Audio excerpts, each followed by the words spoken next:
আওয়ামী লীগ ও এর অঙ্গ সহযোগী সংগঠনের সব কার্যক্রম নিষিদ্ধ করে প্রজ্ঞাপন। পুলিশের হাতে থাকবে না মারণাস্ত্র, র্যাব পুনর্গঠনে কমিটি গঠন। প্রজ্ঞাপনে যে ধরনের ইনস্ট্রাকশন আছে আমরা ওই ধরনের মধ্যেই কাজ করব। পুলিশের হাতে যেন আর কোনো মরণাস্ত্র না থাকে, এইগুলি তাদের জমা দিয়ে দিতে হবে।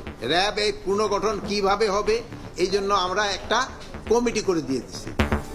দলটির কার্যক্রম নিষিদ্ধের সিদ্ধান্তে স্বস্তি ফিরেছে জনমনে, জানালেন প্রেস সচিব। পুরো বাংলাদেশে একটা স্বস্তির নিঃশ্বাস ফেলেছে এই আওয়ামী লীগের কার্যক্রম নিষিদ্ধ হতে। দেখছিলেন প্রধান শিরোনাম। সন্ধ্যার সময় সঙ্গে আছি আমি জাফর সাদিক এবং আমি আলিশা ইসলাম।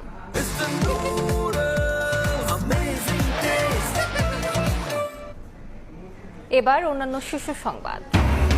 নির্বিচারে হত্যার নির্দেশ সহ শেখ হাসিনার বিরুদ্ধে 5 অভিযোগ। নিজেরা নাশকতা করে দায়ী করা হয় আন্দোলনকারীদের। চলতি মাসে আনুষ্ঠানিক বিচার শুরুর আশা। দেশ লুটে খেতে বিএনপিকে নিধনের ষড়যন্ত্র চলছে, অভিযোগ মির্জা আব্বাসের। বললেন, অন্য কারো উদ্দেশ্য বাস্তবায়ন করছে অন্তর্বর্তী সরকার। স্বাস্থ্যসেবার মান উন্নয়নে একে অপরকে দোষারোপ নয়, গাফিলতি বন্ধের নির্দেশ প্রধান উপদেষ্টার। আগের আমলের সব ভুলে সিভিল সার্জনদের নতুন উদ্যমে কাজ করার আহ্বান।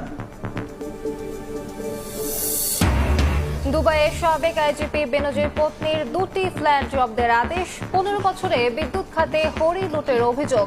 172 কেন্দ্রের তথ্যের খোঁজে বিভিন্ন দফতরের দুদকের চিঠি।